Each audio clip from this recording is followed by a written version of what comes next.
కంటకం పెడుతున్నావా? No no, మిలిటరీలో ఉన్నవాడు ఎప్పటికైనా యుద్ధానికి వెళ్ళడానికి సిద్ధపడాలి. It's my duty. అయినా ఓ కళ్ళల కూతురివి, ఓ కెప్టెన్ భార్యవి, నువ్వు ఏడుస్తావా? నాకెందుకో భయంగా ఉందండి. భయమా? భయం అనే మాట మిలిటరీ వాళ్ళ ఇళ్లలోనూ వాళ్ళ భార్యల మనస్సుల్లోనూ ఉండడానికి వీల్లేదు విజయ. చూడు, ఆ భయాన్ని భయపెట్టి బయటికి గంటే లాఫ్, నవ్వాలి. అమ్మకి నాన్నకి మన గురించి, మన పెళ్లి గురించి, మన బాబు గురించి వివరంగా ఉత్తరం రాశాను. ఏమైనా సరే, ఇన్నాళ్ళు ఆగి ఇవాళ ఉత్తరాలు అప్పగింతలు, నీకేదైనా జరిగితే? ఏమీ జరగదు. ఇన్సూరెన్స్ చేసిన వాళ్ళంతా చచ్చిపోవడానికి సిద్ధపడ్డ వాళ్ళంటావా? రేపటి కష్టాన్ని ఆలోచించుకుని మనిషిగా జాగ్రత్త పడడం మన కర్తవ్యం. నేను తిరిగి వచ్చేసరికి అమ్మా నాన్న కాదు, మీ అత్తగారు మామగారు నిన్ను బాబుని ఆనందంగా ఆదరంగా ఆశీర్వదించడానికి వస్తారు. సరేనా? మరి వెళ్ళరానా? బాబు జాగ్రత్త.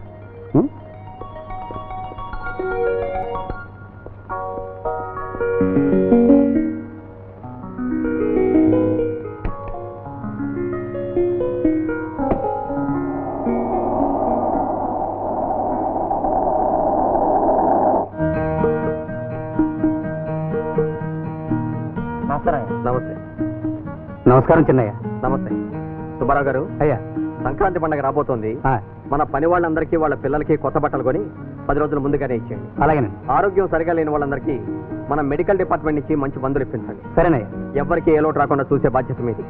పని వాళ్ళ సంతోషం, యజమానులకు ఆనందం. అలాగేనండి. సార్, మీరు సంగీత కచేరీ గురించి మర్చిపోయారు అనుకుంటాను. కరెక్ట్. టైం ఏంటి కదా, నేను నా రూమ్ లో ఉంటాను, ఎవరో డిస్టర్బ్ చేయకండి.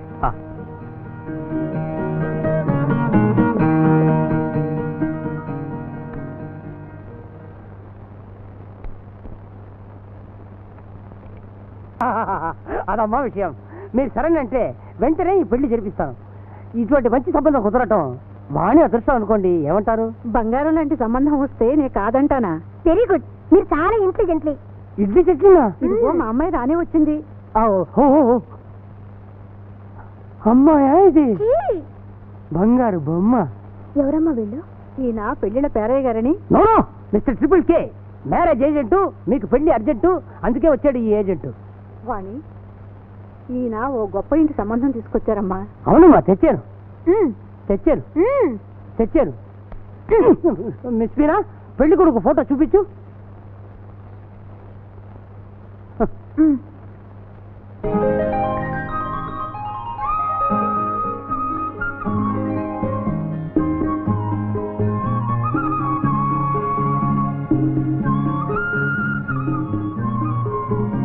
అలాగే చూస్తున్నావు. ఎలా ఉన్నాడు? మీరు తెచ్చిన సంబంధం చాలా గొప్పదంటున్నారు. వాళ్ళ అంతస్తుకు తగినట్టు కట్నాలు కానుకలు ఇచ్చుకుని ఇవ్వకర్లేదు. అమ్మాయిని వాళ్ళు చూస్తే ఎగిరి గంతేస్తారు. ఏమ్మా, ఆ అబ్బాయి నీకు నచ్చాడా? నేను చెప్పేదే ఉందమ్మా, నీ ఇష్టం. అమ్మా, అది కాగితం, మనం తినకూడదు. తన ఇష్టాన్ని నోటితో చెప్పలేక పెళ్లి కొడుకు ఫోటోనే తినేస్తుంది. అమ్మా, నేను వెంటనే వెళ్ళి సుందరామయ్యతో కలిసి మాట్లాడి మీకు ఉత్తరం రాస్తాను. వస్తాను. అలాగే. అమ్మా, ఎందుకైనా మంచిది పెళ్లి కొడుకు ఫోటో భద్రం చేయండి. రోజు కొరుకు తినేస్తున్నాయేమో. బంగారు బొమ్మ. ఏం రానమ్మా?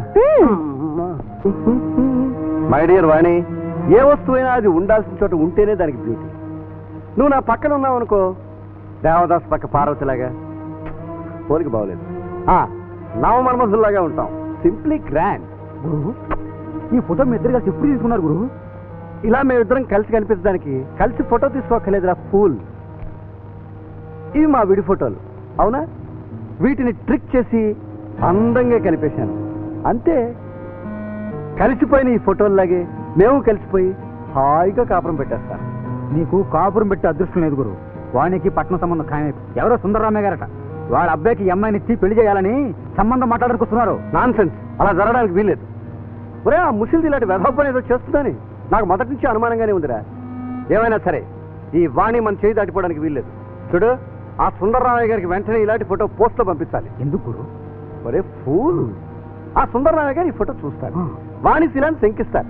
తన కొడుకు ఎంగిల్ సంబంధం చేసుకోవడం వృధా అనుకుంటారు, పెళ్లికి రావడం మానుకుంటారు. సింపుల్. ఆహా గురు, నీలాంటి వారుంటే కొంపలంటూ కూడా నిప్పు కూడా అక్కర్లేదు. నాకు తెలుసు గురు. సార్, మ్యారేజ్ ఏజెంట్గా ఇన్ని సంవత్సరాల నా అనుభవంలో ఇటువంటి అమ్మాయిని నేను చూడలేదు. అందంలో ఆహాహా, వినయంలో ఓహోహోహో. ఇంతకీ ఎవరయ్యా అమ్మాయి? ఎవరని చెప్తే మీరు పడిపోతారు. ఎవరో కాదు, రేడియో వాణి. వాణియా? వదినా, ఆ అమ్మాయి ఎలా ఉంటుందో? అబ్బాయి, ఆ మాట అడగాల్సింది నన్ను, ఎందుకంటే ఆ అమ్మాయిని చూసింది నేను. ఏమో అందం, అప్సరస. నిజంగానా?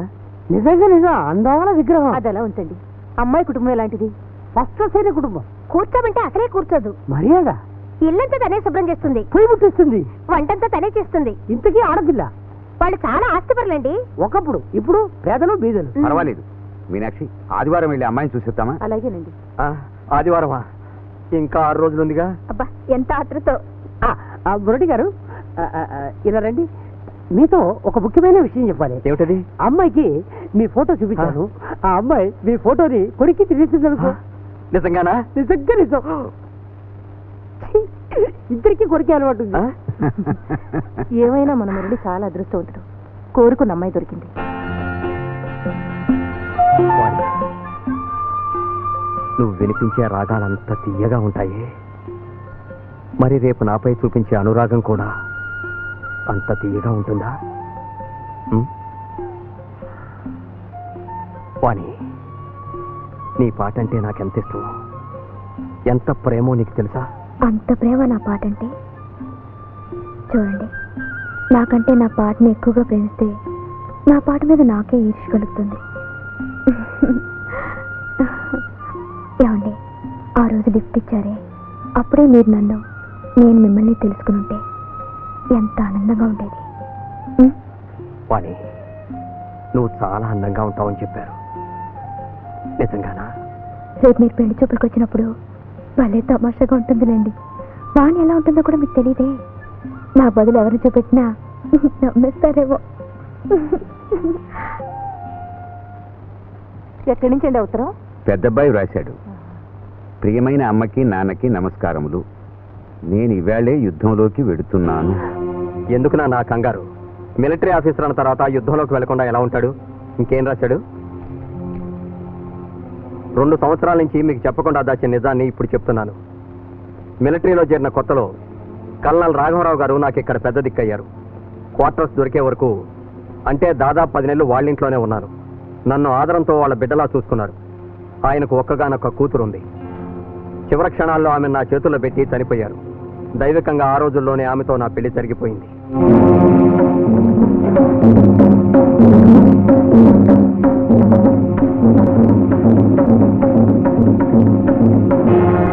చెప్పకుండా పెళ్లి చేసుకున్నాడా?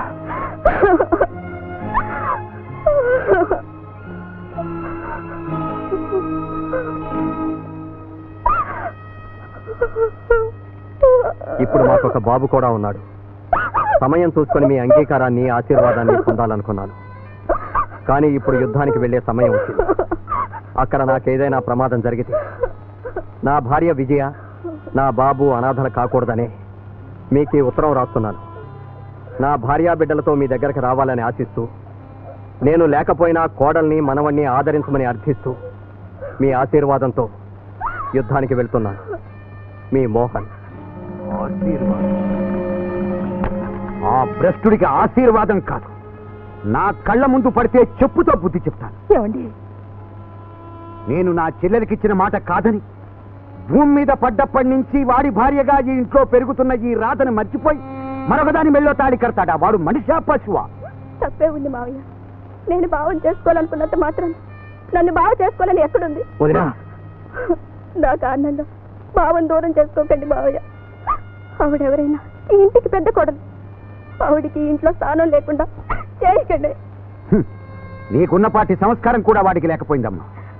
మమతలు, రక్త సంబంధాలు తెంపుకుని మనల్ని కాదన్నవాడు మనకు అక్కర్లేదు. నానా, నా కంఠంలో ప్రాణం ఉండగా వాడిని గుమ్మం తొక్కనివ్వను. మావయ్య, వాడే కాదు, వాడి పెళ్ళాం ముఖం కూడా చూడదు.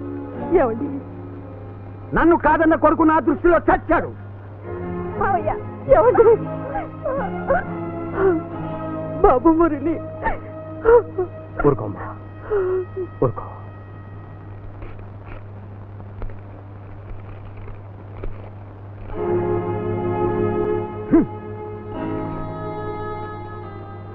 ఛే, చూసావా నీ వంశోద్ధారకుడి ఫోటో? తను కట్టుకున్న దాన్ని చూసి మనం మురిసిపోవాలని పంపించాడు ఈ ఫోటో. సంతోషించు. ఏమిటమ్మా, ఏమిటది? అరే ఈవిడ